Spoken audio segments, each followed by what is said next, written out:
দুই শিশুকন্যার সামনেই মাকে খুন। বাড়ির মেঝেতে দেহ পুঁতে রেখে শিশুকন্যাদের নিয়ে রাত্রিবাস অভিযুক্ত বাবার। শাবল দিয়ে মাথা থেতলে স্ত্রীকে খুনের অভিযোগ। আউশ গ্রামের যদুগড়িয়া গ্রামে হাড় হিম করা ঘটনা। অভিযুক্ত সোম হাঁসদাকে গ্রেফতার করেছে পুলিশ। অরূপ লাহা আমাদের প্রতিনিধি রয়েছেন আমাদের সঙ্গে। অরূপ, এ তো ভয়ঙ্কর ঘটনা, এত নৃশংস একটা হত্যাকাণ্ড, কি বলা হচ্ছে পুলিশের তরফ থেকে? দেখো, জেলা পুলিশ সুপার সাহেব দাস যেটা জানিয়েছেন, ইতিমধ্যেই অভিযুক্ত সোম হাঁসদাকে পুলিশ গ্রেফতার করেছে গতকাল সন্ধ্যাবেলায় এবং তাকে আজকে কোর্টে পেশ করা হচ্ছে। যেটা জানা যাচ্ছে যে গত সন্ধ্যায় অর্থাৎ মঙ্গলবার সন্ধ্যায় ওই অভিযুক্ত সোম হাঁসদা তার দুই শিশুকন্যার সামনে স্ত্রীর সঙ্গে ঝগড়া করে এবং তাকে মাথায় শাবল মেরে খুন করে এবং তারপরে দেহ লোপাট করার জন্য বা প্রমাণ লোপাট করার জন্য বাড়ির মধ্যেই গর্ত করে সেখানেই সেখানে মৃতদেহ সেখানে পুঁতে দেওয়া হয় এবং সেই বাড়ির মধ্যেই দুই শিশুকন্যাকে নিয়ে অভিযুক্ত সোম হাঁসদা রাতে শুয়ে থাকে। তারপর সকালে যখন সোম হাঁসদার মা পানমণি হাঁসদা বৌমাকে দেখতে না পেয়ে বারবার জিজ্ঞেস করে, তখন বলে যে তাকে মারধর করা হয় এবং তার স্ত্রী পালিয়ে গেছে। তারপর বড়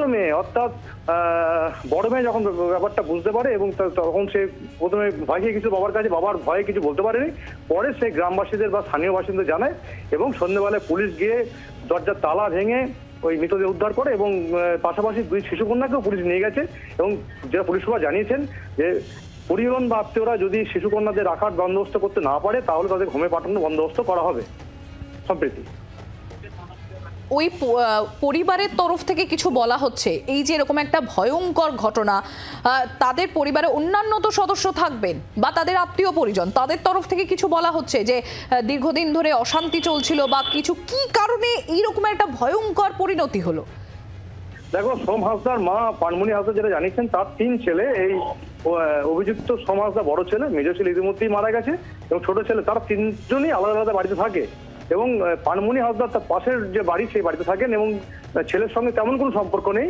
ছেলে প্রত্যেক দিনই মধ্য অবস্থায় ঘরে অশান্তি করে, মারধর করে এবং শিশুকন্যাকে মারধর করতো এবং তার এরা মাঠে কাজ করে, দিনমজুরি কাজ করে, স্ত্রী কাজ করতো এবং তার যে উপার্জন বা তার যে রোজগার, সেই রোজগারই কিন্তু এদের দিন গুজানো হতো এবং প্রায় দিনই মদ খেয়ে অর্থাৎ স্ত্রীর রোজগারের টাকায় সোম হাঁসদা মদ খেত এবং বাড়িতে অশান্তি করতো।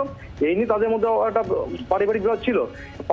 পানমণি হাঁসদা যেটা আরো জানিয়েছেন যে এইটা নিয়ে বিবাদ করতে গেলে বা বলতে গেলে কিন্তু তার ছেলে তাকে মারধর করতো এবং হুমকি দিত এবং গত মঙ্গলবার সন্ধ্যায় যখন ঘটনা ঘটার পরে ওই ঘরেতেই দুই শিশুকন্যাকে নিয়ে রাতে শুয়েছিল এবং সকালে ঘরে তালা দিয়ে দেয় যাতে বাইরের লোক ভেতর ঢুকতে না পারে বা বাইরের লোক জানতে না পারে।